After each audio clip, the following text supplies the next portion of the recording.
Olá, bom dia, paz do Senhor, Deus te abençoe. Hoje, quinta-feira, dia 17 de setembro de 2020, o dia que o Senhor já preparou, já sonhou, já projetou, já planificou sobre a tua vida, a tua casa, a tua família.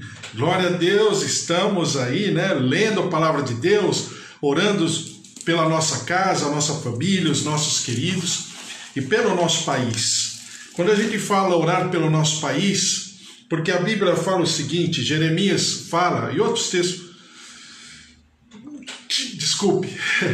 e outros textos falam a respeito, que é o quê? Que se nós orarmos, se nós clamarmos pelo outro,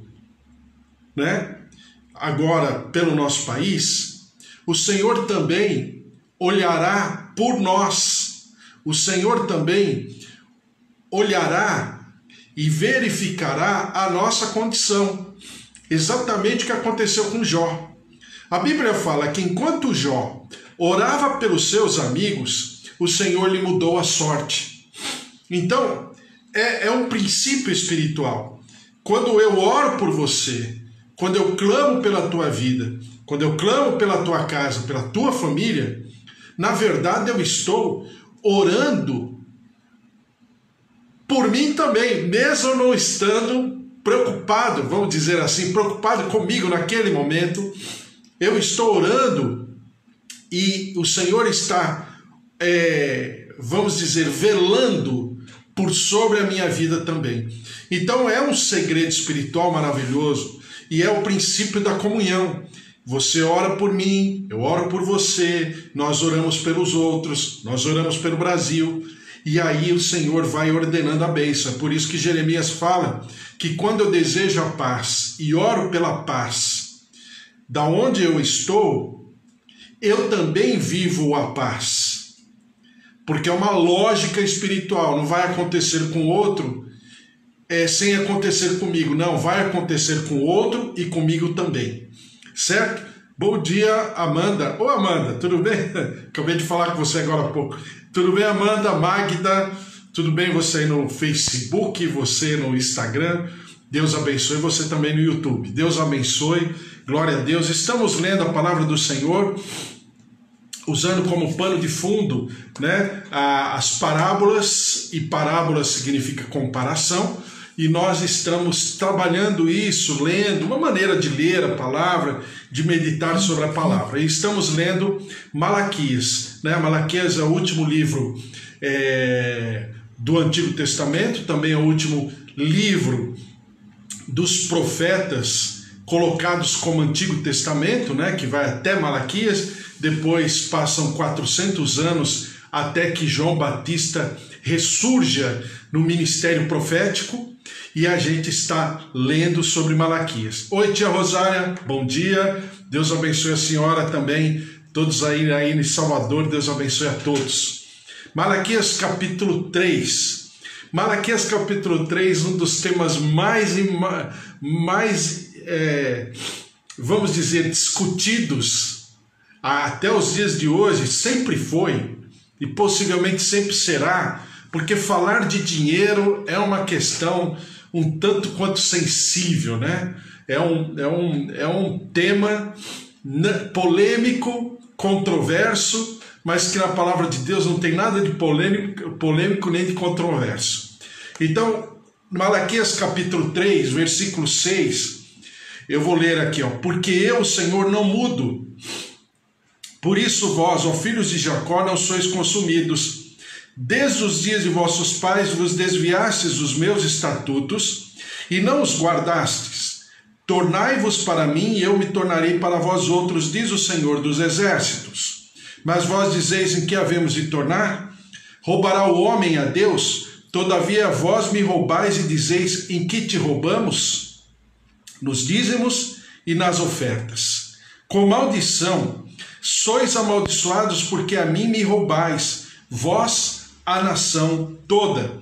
Trazei todos os dízimos à casa do tesouro, para que haja mantimento na minha casa, e provai-me nisto, diz o Senhor dos Exércitos, se eu não vos abrir as janelas do céu e não derramar sobre vós bênção sem medida. Bom, a gente está vindo no livro de Malaquias, falamos sobre honrar, né? Honrar pai e mãe, o que significa a diferença entre obedecer pai e mãe e honrar pai e mãe. E aquilo que diz Efésios, Paulo falando em Efésios no capítulo 6, que existe uma diferença, porque quando eu obedeço pai e mãe, eu estou cumprindo a justiça.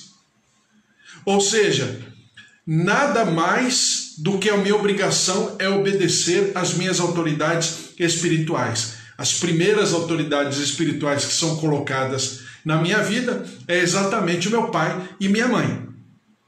Ponto.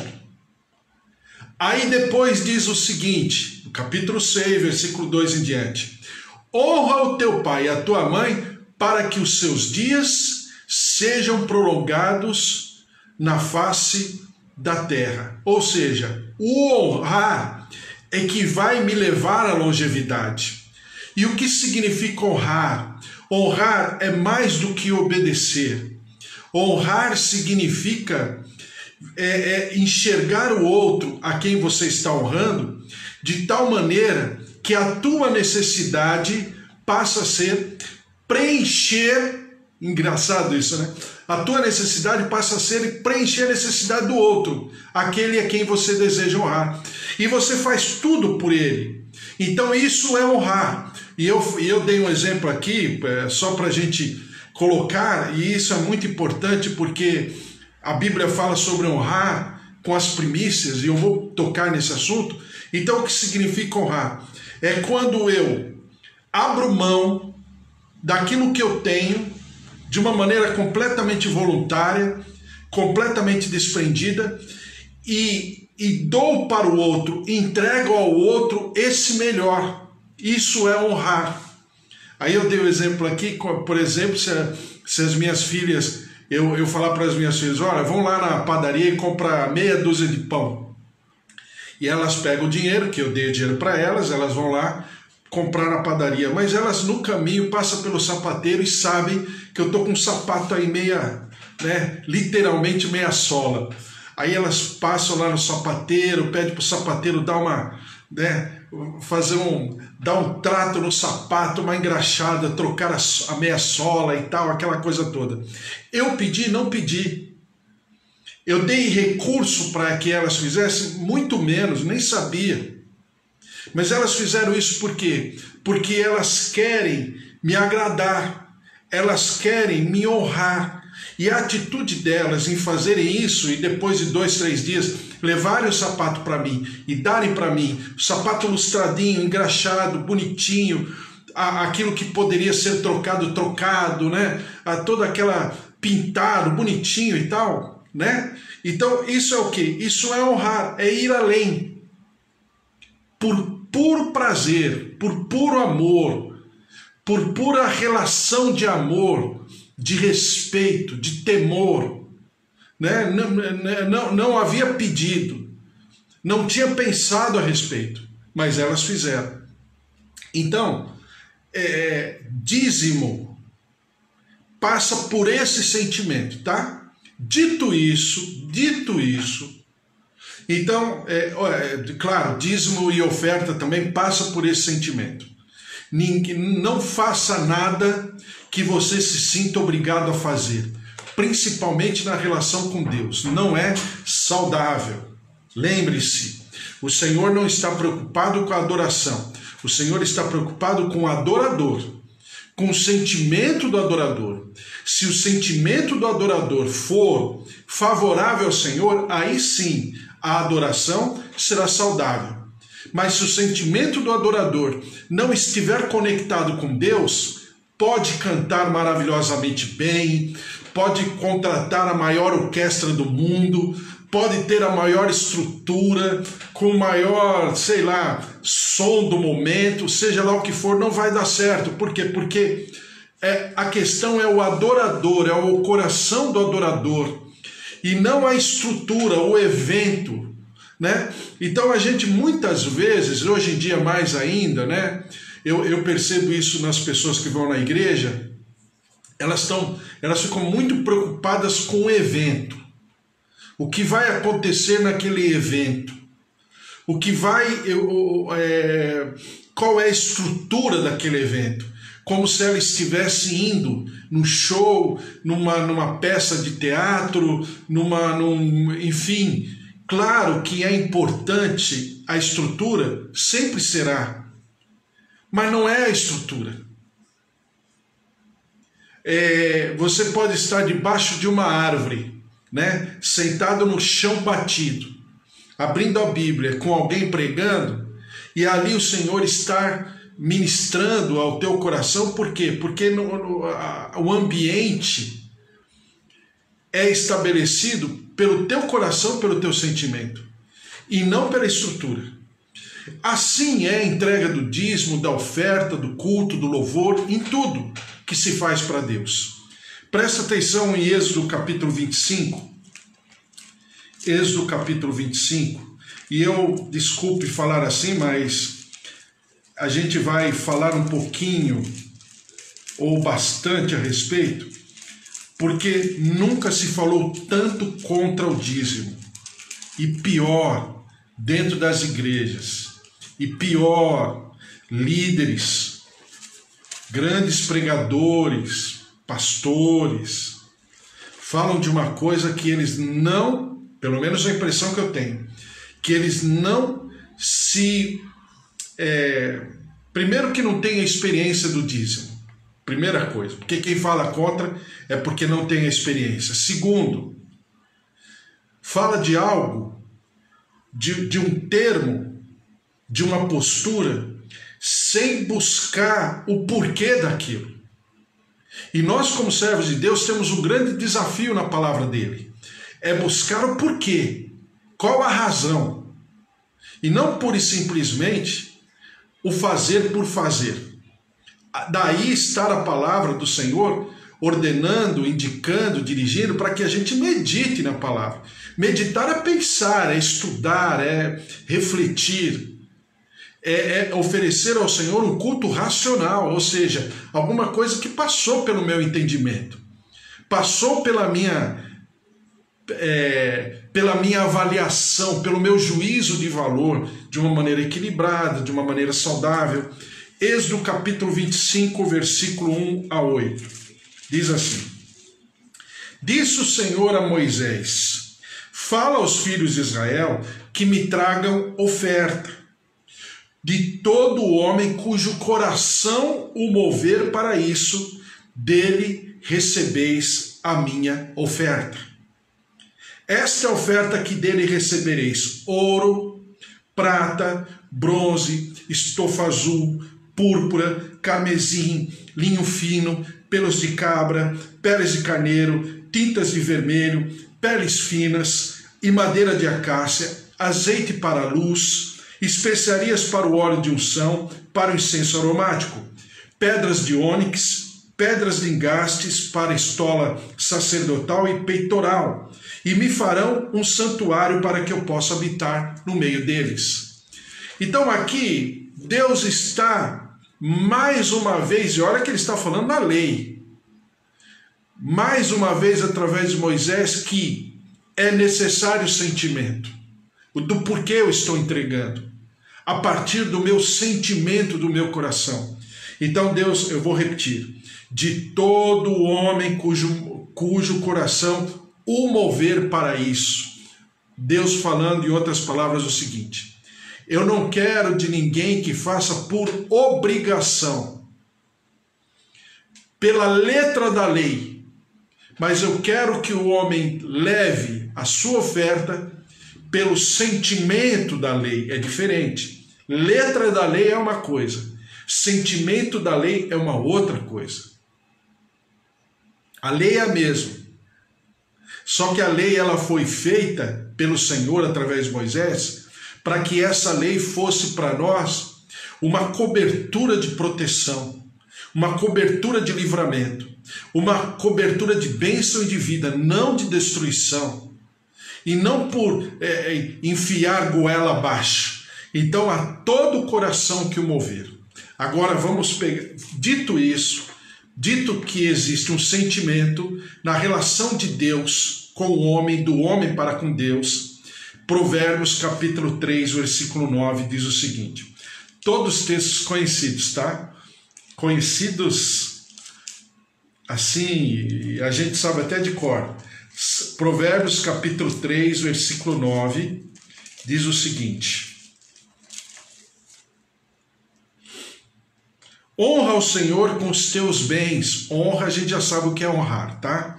Honra o Senhor com os teus bens e com as primícias de toda a tua renda. Quer dizer, não é qualquer coisa, são as primícias. Primícia significa principal, o mais excelente, o primordial, tá? Honra o Senhor com os teus bens e com as primícias de toda a tua renda, e se encherão fartamente os teus celeiros, e transbordarão de vinho os teus lagares. Então, quando eu, com o meu sentimento, com o meu coração disposto a servir ao Senhor, eu entrego ao Senhor, como que eu devo entregar? Qualquer coisa? Não. Eu devo honrar o meu Deus com as primícias, com o principal, com o mais excelente, com o primordial, que eu estou abrindo mão pelo outro, pelo objeto amado, no caso aqui, Deus. Então, eu entrego ao Senhor o meu melhor. Dito isso, lembre-se que ler a palavra de Deus ela é maravilhosa, porque ela fala de si própria, ela responde a si própria, ela preenche todas as lacunas da nossa dúvida. A única coisa que eu tenho que fazer é meditar, é pensar, é ler, é gastar um tempo, né? Mas por quê? Porque numa relação, a gente precisa todo dia cultivar uma relação. O amor é um sentimento, mas também é um dom, e ele precisa, como um dom, ele precisa ser cultivado, ele precisa ser regado todos os dias. A minha relação com meu Deus é a mesma maneira. Dito tudo isso, estabelecido esse princípio de sentimento, agora nós vamos falar do dízimo. Porque quando eu falo do dízimo, eu estou falando de um fundamento doutrinário, do rudimento da palavra, que é redenção. E o que é redenção? A gente, desde muito tempo, para quem conhece a Bíblia há muitos anos, para quem já participou de escola bíblica, sabe que esse tema redenção, ele é muito falado, ele é muito conversado. Os pastores, os pregadores, a todo momento tocam nesse conceito, nessa palavra. Agora, vamos entender o que significa a redenção de uma maneira muito didática, porque aí você vai falar, mas o que tem a ver com dízimo? Tem tudo a ver com dízimo. Quando eu entendo a redenção, e o que é redenção? O que significa a redenção? Redenção é o seguinte, vamos lá pegar aqui, olha, pegar vocês que estão aqui comigo, né? Pegar a Amanda, né? Pegar a Magda aqui do Facebook e pegar minha tia Rosália. Pronto, Amanda, Rosália e Magda. Pegar as três. Aí a Amanda chega assim para minha tia Rosália e fala, eu tenho um negócio maravilhoso. Isso tudo dentro da cultura judaica, tá? Aí a Amanda fala, eu tenho um negócio maravilhoso. Aí ela tenta vender para minha tia Rosália esse negócio. A minha tia Rosália fala, não, eu não quero. A minha experiência já está falando que não vai dar certo. Aí a Amanda chega para Magda e fala o seguinte, Magda é um negocião. E a Magda é uma parente distante da Amanda e fala assim, Amanda, será que vai dar certo? Eu estou achando isso muito acima da capacidade financeira material. Será que vai dar certo nesse momento, nessa situação? E a Amanda insiste, a Magda fala, desculpa Amanda, eu não vou entrar nessa aí, não tem. Aí a minha tia Rosália fala para Amanda, olha, eu não vou entrar no negócio porque não tem nada a ver comigo. O que eu posso fazer é te emprestar o dinheiro. Aí Amanda, tá fechado. Quanto você pode me dar? Eu vou te dar tanto. Tanto a tanto de juros. Mas que fique bem claro, se não der certo, você vai me pagar com os teus negócios. Tá certo, Amanda? Tá certo. Aí o que acontecia na época? Minha tia Rosália, a Amanda iriam lá na porta da cidade, onde ficavam os anciãos, e elas iam repetir o negócio de maneira oral, né? Não tinha documento, era maneira oral. Aí repetia o negócio e ficava lavrada, vamos dizer assim, aquele contrato oralmente falando, diante dos anciãos e pronto. Aí a Amanda vai e tal, e realmente o negócio não dá certo. Não dá certo, não acontece direito, no momento que tiver que chover não chove, no momento que, enfim, não dá certo. De repente a Amanda fica com uma dívida em relação à minha tia Rosália. Aí minha tia Rosália fala assim, bom, segundo a lei determina o seguinte, Deus fala que nós não podemos dever nada a ninguém. Então você vai me pagar com a tua propriedade, tá certo, Amanda? Amanda falou, tá certo. A gente concordou, não deu certo o negócio, vou pagar com as minhas propriedades. Dito isso, ela pagou com as propriedades. Mas depois de um tempo, se percebeu que as propriedades não cobririam o valor total que a minha tia Rosália emprestou para a Amanda. O que aconteceu? A Amanda virou escrava da minha tia Rosália por dívidas. Tanto ela ficou escrava, como também toda a sua casa. Ou seja, a minha tia Rosália ficou com as propriedades e ficou ainda com a Amanda, seus filhos, sua casa, sua família, tudo. E mesmo assim, a dívida não foi saldada na plenitude. O que aconteceu? A Amanda passava a ser propriedade da minha tia Rosália. Entendeu até aqui? Porque conforme a lei, não se podia ficar devendo. De alguma maneira tinha que pagar. Se Amanda e minha tia Rosália fossem as duas judias, elas esperariam 7 anos e no 7º ano viria, vamos dizer assim, perdão da dívida, né? Seria o jubileu dos 7 anos. E aí o que aconteceria? Aos 7 anos, a Amanda seria liberta junto com a sua família. A propriedade continuaria com a minha tia Rosália. Mas a Amanda, a sua família seriam libertas, não teriam mais que ser escravas. Caso uma das duas não fosse judias, aí era pior. Tinha que esperar 50 anos. 50 anos de jubileu, conforme a palavra de Deus. Entendeu? Então, vamos supor que a Amanda tenha feito um negócio com a minha tia Rosália nesse ano de 2020. E o ano do jubileu foi em 2015. Ou seja, ela teria que pagar com 45 anos de trabalho. Não tinha jeito. Bom, dito isso, a Magda, parente distante da Amanda, ela via tudo aquilo acontecendo. Pô, Amanda com criança pequena, um marido, toda a família, fazendo trabalhos, né, operacionais para minha tia Rosália, tudo aquilo, né, falava assim, puxa vida, isso não tá legal. A minha prima errou, mas eu amo a minha prima. Aí a Magda vai até a minha tia Rosália e vai fazer um negócio. Qual é o negócio? É resgatar não só as propriedades, como a sua família. A isso a Bíblia chama de resgatadora. Ou seja, a Magda, por puro amor, ela vai até a sua prima e a resgata.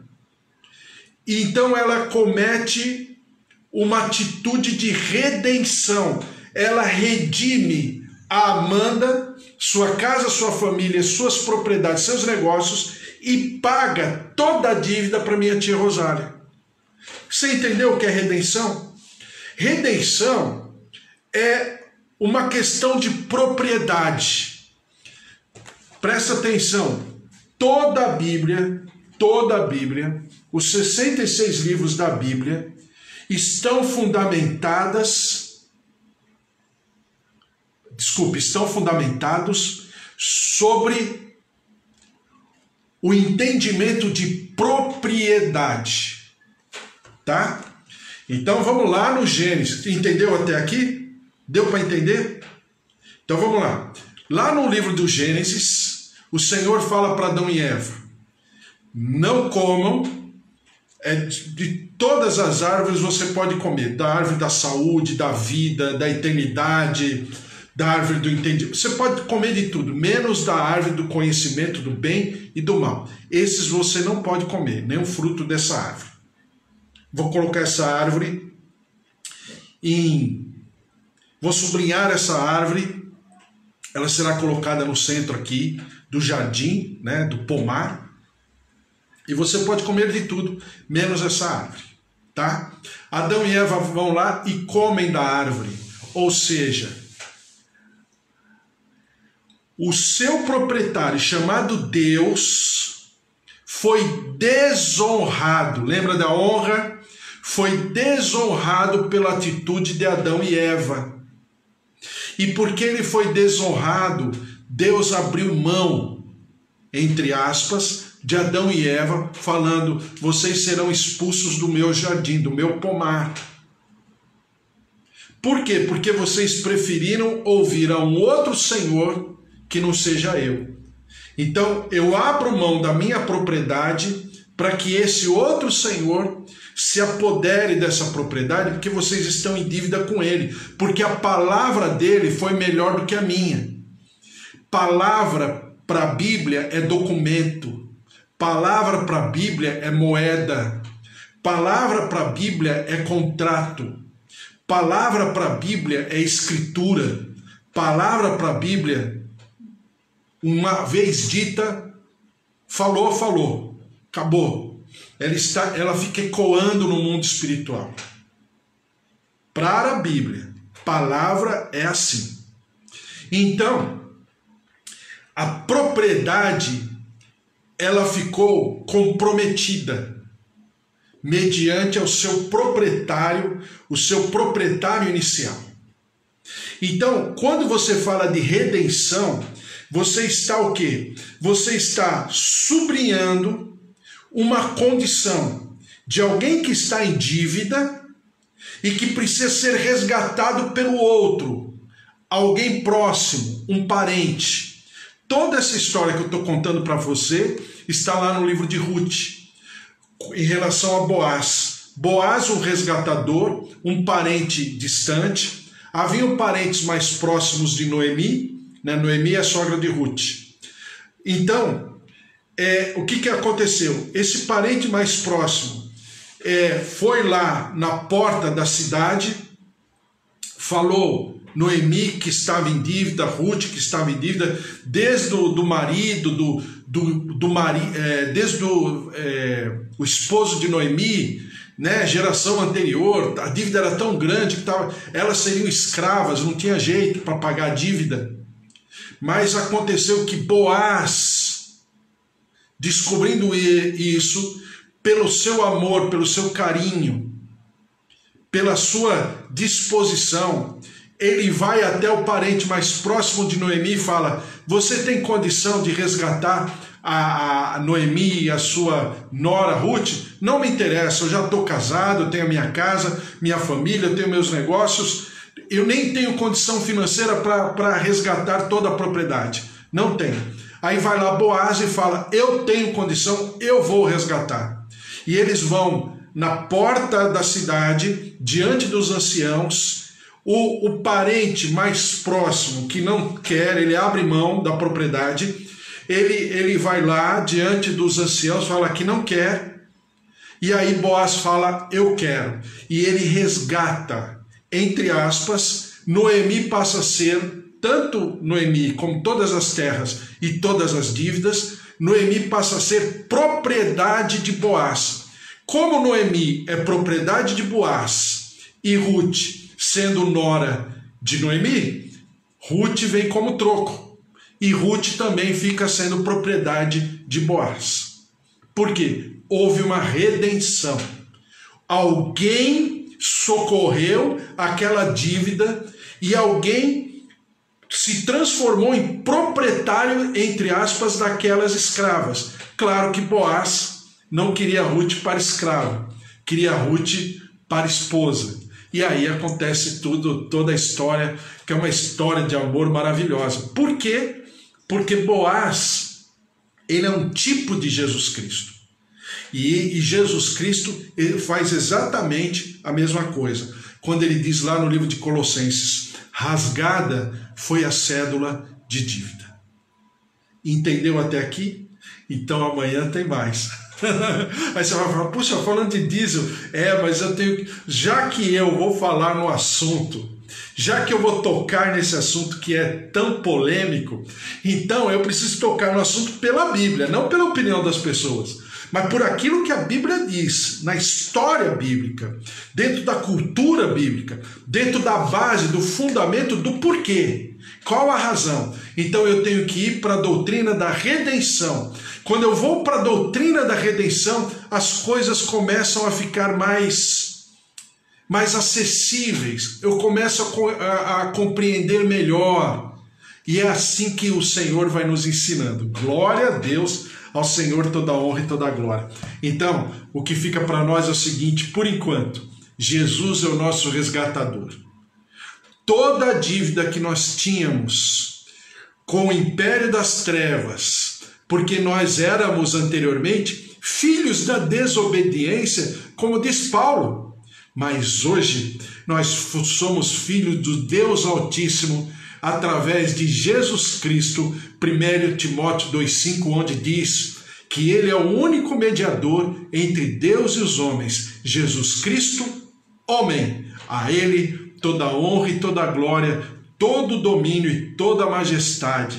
Glória a Deus, como é bom, né? Quando eu começo a alimentar a inteligência da minha fé e começo a andar por sobre fundamentos, e aí não tem como eu me desviar para a direita ou para a esquerda. Sabe por quê?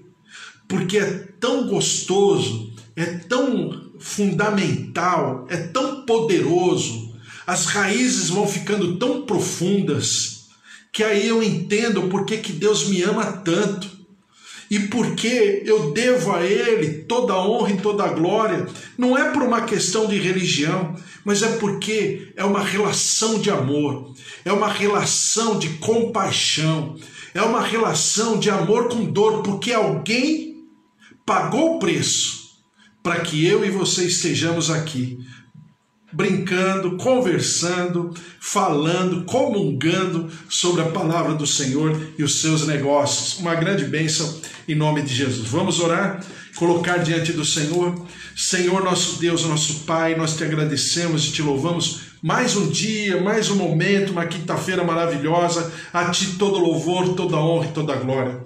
Senhor, ministra o nosso coração, cada palavra, cada conceito, para que nós estejamos a cada dia mais fortalecidos no Senhor, e nós daremos ao Senhor sempre toda a honra e toda a glória, em nome de Jesus. Abençoa cada família que está aqui, o pessoal da Magda, o pessoal da minha tia Alzira, a Amanda, Senhor, em nome de Jesus, todos os queridos que estão aqui, Regina, todos os outros, o Senhor seja sobre cada um de nós, sobre a Cida, a Eva, Bispo Antônio, seus familiares, tua graça, tua glória se derramando sobre os nossos idosos, nossos pais, Senhor, nossos tios, nossos avós, o marido, a esposa, os filhos, Senhor, em nome de Jesus, que a tua graça, a tua cobertura, o teu poder, o teu livramento, ó Deus, o teu vigor